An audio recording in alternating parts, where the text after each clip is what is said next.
From logotherapy to Ikigai. How to live longer and better by finding your purpose. What is logotherapy?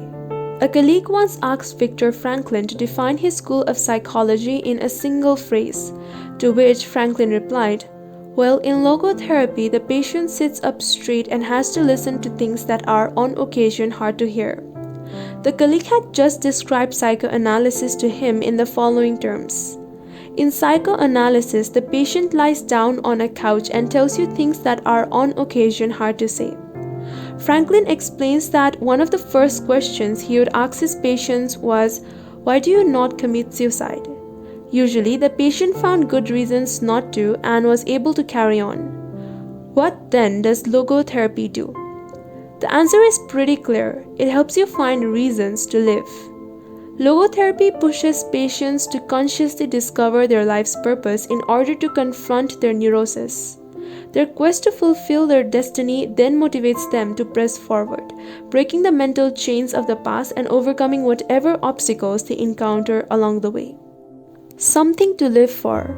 A study conducted by Franklin in his Vienna clinic found that among both patients and personnel, about 80% believed that human beings needed a reason for living, and around 60% felt they had someone or something in their lives worth dying for.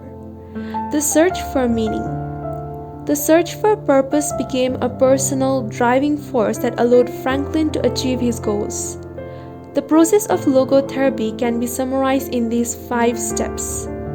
A person feels empty, frustrated, or anxious. The therapist shows him that what he is feeling is the desire to have a meaningful life. The patient discovers his life's purpose at that particular point in time. Of his own free will, the patient decides to accept or reject that destiny.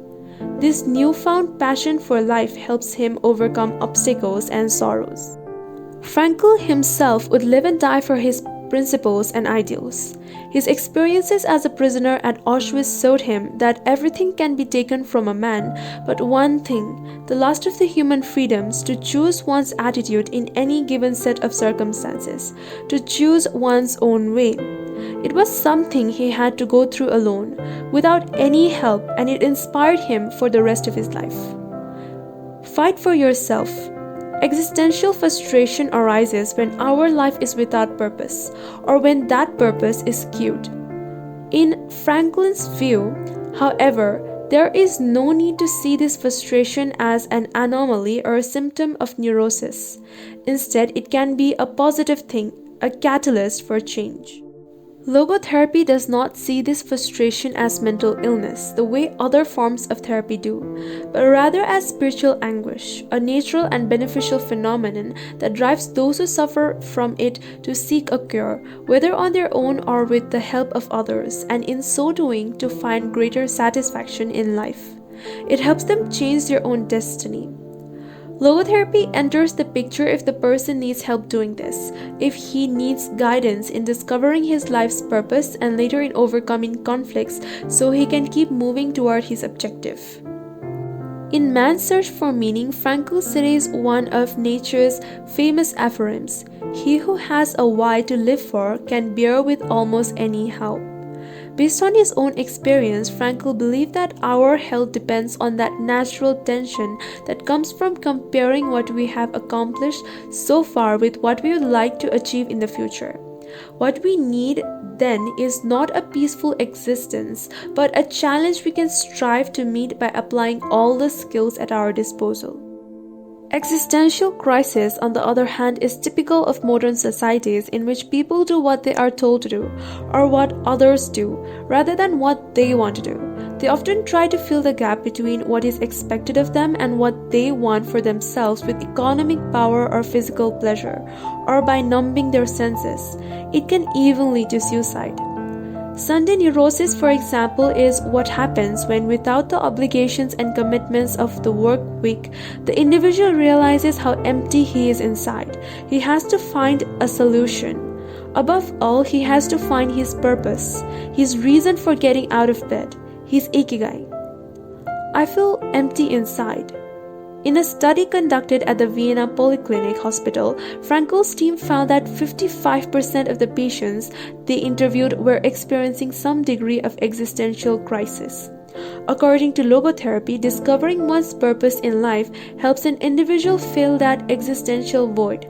Frankel, a man who faced his problems and turned his objectives into actions, could look back on his life in peace as he grew old. He did not have to envy those still enjoying their youth, because he had amassed a broad set of experiences that showed he had lived for something. Better living through logotherapy. A few key ideas. We don't create the meaning of our life, as Sartre claimed. We discover it. We each have a unique reason for being, which can be adjusted or transformed many times over the years. Just as worry often brings about precisely the thing that was feared, excessive attention to a desire or hyper-intention can keep that desire from being fulfilled. Humor can help break negative cycles and reduce anxiety. We all have the capacity to do noble or terrible things. The side of the equation we end up on depends on our decisions, not on the condition in which we find ourselves. In the pages that follow, we will look at 4 cases from Frankel's own practice in order to better understand the search for meaning and purpose. Case study: Viktor Frankl.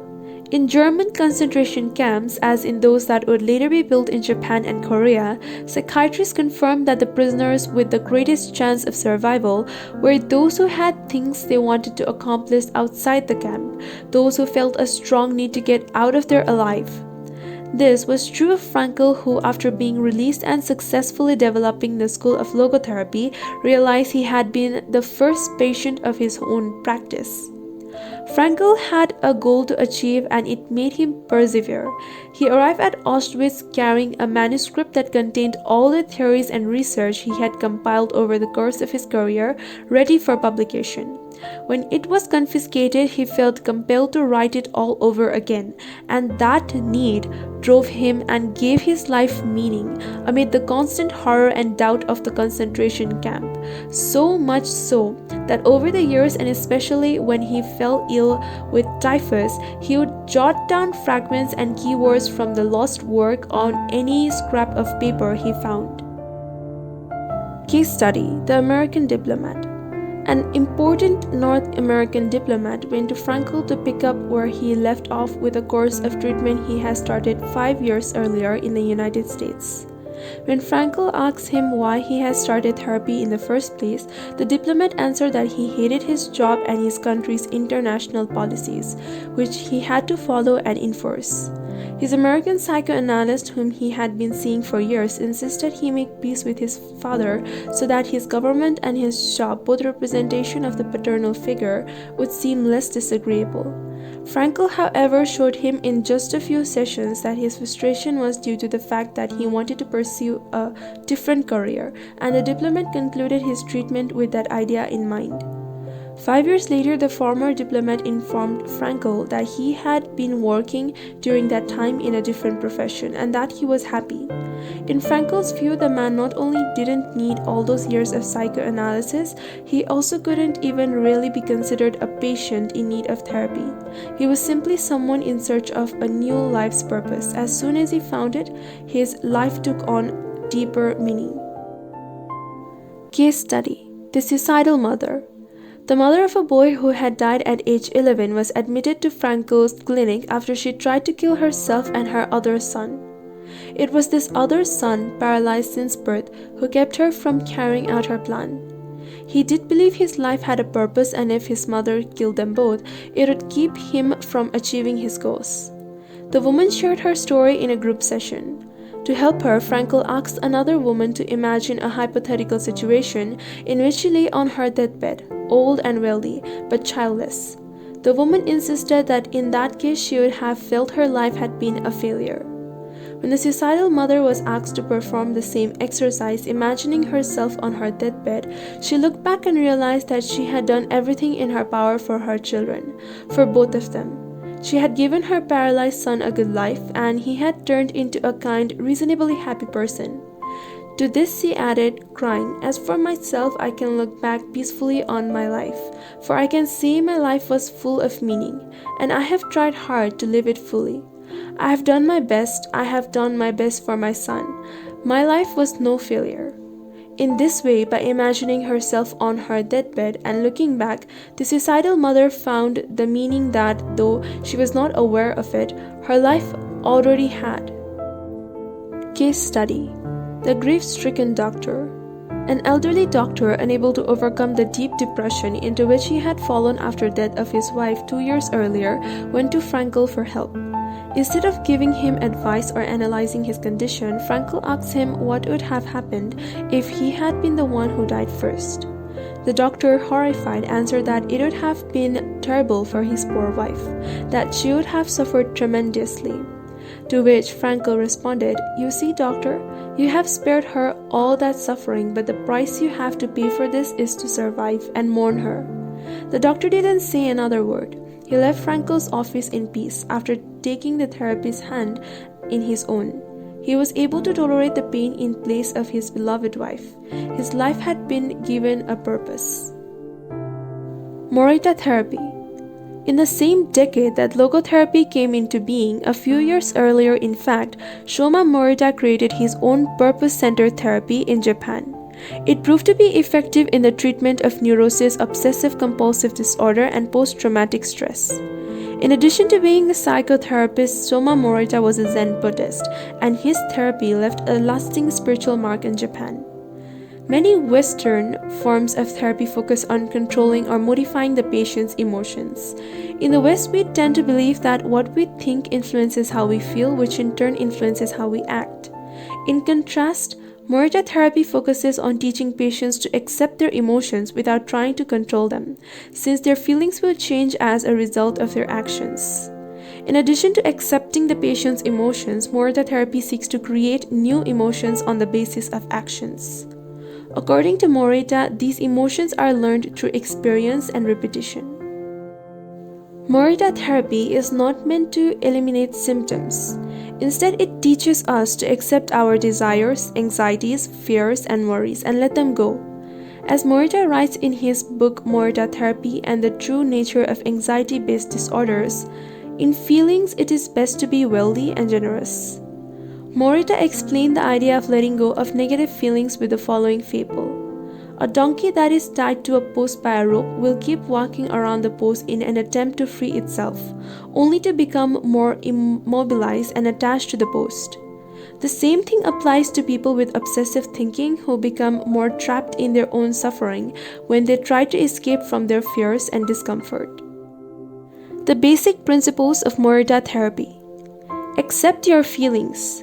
If we have obsessive thoughts, we should not try to control them or get rid of them. If we do, they become more intense. Regarding human emotions, the Zen master would say, if we try to get rid of one wave with another, we end up with an infinite sea. We don't create our feelings, they simply come to us and we have to accept them. The trick is welcoming them. Morita likened emotions to the weather. We can't predict or control them, we can only observe them. To this point, he often quoted the Vietnamese monk Thich Nhat Hanh, who would say, "Hello, solitude, how are you today? Come, sit with me, I will care for you." Do what you should be doing. We shouldn't focus on eliminating symptoms because recovery will come on its own. We should focus instead on the present moment, and if we are suffering, on accepting that suffering. Above all, we should avoid intellectualizing the situation. The therapist's mission is to develop the patient's character so he or she can face any situation. And character is grounded in the things we do. Morita therapy does not offer its patients explanations, but rather allows them to learn from their actions and activities. It doesn't tell you how to meditate or how to keep a diary the way Western therapists do. It is up to the patient to make discoveries through experience. Discover your life's purpose. We can't control our emotions, but we can take charge of our actions every day. This is why we should have a clear sense of our purpose and always keep Morita's mantra in mind. What do we do to be doing right now? What action should we be taking? The key to achieving this is having dared to look inside yourself to find your Ikigai. The 4 phases of Morita therapy. Morita's original treatment, which lasts 15 to 21 days, consists of the following stages. Isolation and rest, 5 to 17 days. During the first week of treatment, the patient rests in a room without any external stimuli. No television, books, family, friends, or speaking. All the patient has is his thoughts. He lies down for most of the day and is visited regularly by the therapist, who tries to avoid interacting with him as much as possible. The therapist simply advises the patient to continue observing the rise and fall of his emotions as he lies there. When the patient gets bored and wants to start doing things again, he is ready to move on to the next stage of therapy. 2. Light occupational therapy, 5 to 7 days. In this stage, the patient performs repetitive tasks in silence. One of these is keeping a diary about his thoughts and feelings. The patient goes outside after a week of being shut in, takes walks in nature, and does breathing exercises. He also starts doing simple activities such as gardening, drawing, or painting. During this stage, the patient is still not allowed to talk to anyone except the therapist. 3. Occupational therapy, 5 to 7 days. In this stage, the patient performs tasks that require physical movement. Dr. Morita liked to take his patients to the mountains to chop wood. In addition to physical tasks, the patient is also immersed in other activities such as writing, painting, or making ceramics. The patient can speak with others at this stage, but only about the task at hand. 4. The return to social life and the real world. The patient leaves the hospital and is reintroduced to social life, but maintains the practices of meditation and occupational therapy developed during treatment. The idea is to re-enter society as a new person with a sense of purpose and without being controlled by social or emotional pressures. Naikan meditation. Morita was a great Zen master of Naikan introspective meditation. Much of his therapy draws on his knowledge and mastery of this school, which centers on 3 questions the individual must ask him or herself. 1. What have I received from person X? 2. What have I given to person X? 3. What problems have I caused person X? Through these reflections, we stop identifying others as the cause of our problems and deepen our own sense of responsibility. As Morita said, if you are angry and want to fight, think about it for 3 days before coming to blows. After 3 days, the intense desire to fight would pass on its own. And now, Ikigai. Logotherapy and Morita therapy are both grounded in a personal, unique experience that you can access without therapists or spiritual retreats. The mission of finding your Ikigai, your existential fuel. Once you find it, it is only a matter of having the courage and making the effort to stay on the right path. In the following chapters, you will take a look at the basic tools you'll need to get moving along that path.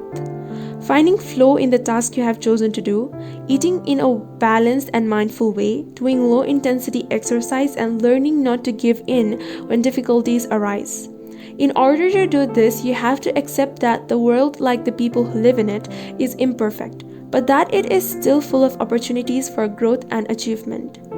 Are you ready to throw yourself into passion as if it were the most important thing in the world?